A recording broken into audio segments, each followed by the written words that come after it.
I don't care what your mother said. Hey, you don't need to yell. Ellen, we only have a few bottles of water left. If you don't get water pumping through your system, you're going to get dehydrated quickly. When you become dehydrated, you get clouded thinking, confusion. We got to take the quickest route north. Through the desert? Yeah, through the desert.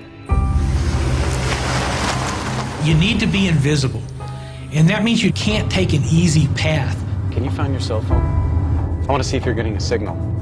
It's not going to be, I'm going to follow the I-10 to the 405 and then follow that right out of town. What do you got? Well, nothing right now. Just give me a sec. Moving around. I mean, either you have it or you don't. I don't, okay? I don't. I'm moving it around, trying to see if I can get one, okay? Well, then forget it. Okay, fine. Most of the time, to maintain safety and security, you're going to want to avoid roads, even if they're clear.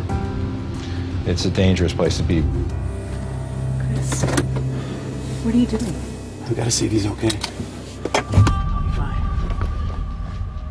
People are capable of barbarism, selfishness, but they're also capable of great generosity. Hey there, sir. Hey, you know what happened to you? I think my contacts slipped off my eyes. I need them to dry. You just stay here. I'll be right back, all right? We see this time and time and time again, disaster after disaster, that people bind together in the face of a common enemy and help each other. Here, have some water. I'm just going to give you a little shot, okay? All right? In New Orleans, we saw instances of amazing altruism, at least initially. Just sit back. But there was a limit to that generous feeling. Good luck. It's that dual human nature thing. We want to take care of each other, but our generosity is not infinite. Obviously, the 7-Eleven at the corner is not going to be available to you. Did you see that? Industrial complex? The obvious places will have been destroyed or emptied out very early on in the pandemic. So you're going to be looking for the nooks and crannies that other people have overlooked. That's where they keep all the supplies, all the food, all the water. We need to head over there.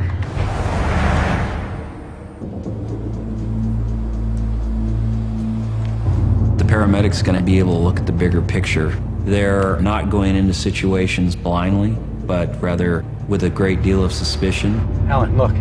Is that person a threat? Does this street that I'm approaching present possibly a threat to my family? Is there an escape route? I might pull around to the back. You stay here, Casey. Okay. I'll be right back. The things of most immediate value after a pandemic would be fuel and food. Those are the two critical things. Those who did control large amounts of food would become very powerful. Hey, fellas. It's silly to think that an organized criminal gang is not going to make immediate moves toward the resource that would make them essentially rich, make them kings in a new country. Could you guys spare any of that water or food? Not really. Not for you. Food will be power, seriously. If someone could get control of that, they have an invaluable resource. I've got some cash. Cash ain't good around here. Initially, paper money would lose value. How about that ring?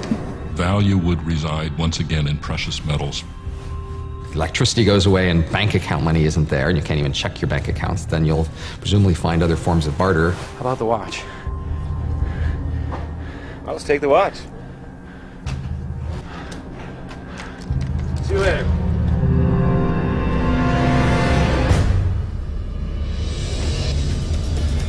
Peaceful thing to do is to make your peace with the new king of the food distribution center. And the heroic thing to do may be to start a revolution to defy him and grab the food away.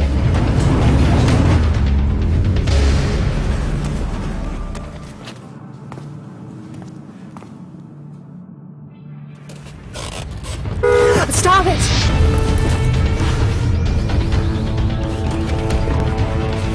Shouldn't you have taken this?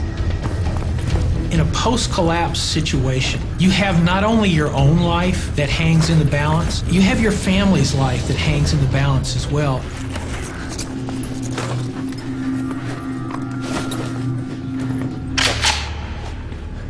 I thought I told you to get out of here!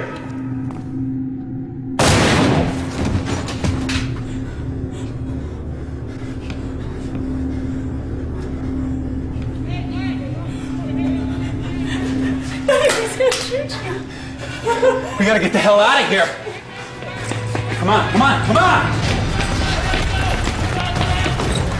Come on. Casey, get in the back, get in the back. Get down, get down.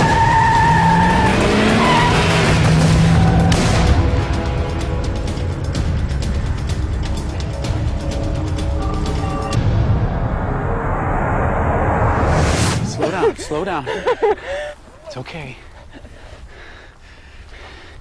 It's all right, baby. The hardest thing in the world for anybody would be to take another life. It's all right, slow down, slow down. Their first response is going to be nausea. They're going to be sick. I know that for a fact from law enforcement officers who've been forced to kill in the line of duty. They told me that it was a life-altering event. Every one of them carried those people with them through the rest of their lives. Dad, there's a car coming. Get over in the ditch. Come on, baby, we gotta go. More than anything else, if you're on the road, you have to have a heightened awareness. Get down. My back. One of the keys, again, is being invisible, staying very low-key, staying out of sight. Stay down. People will form together in gangs to go obtain the resources they need. If they don't have the resources, they're going to go find them. They're going to go look, and they're going to take them.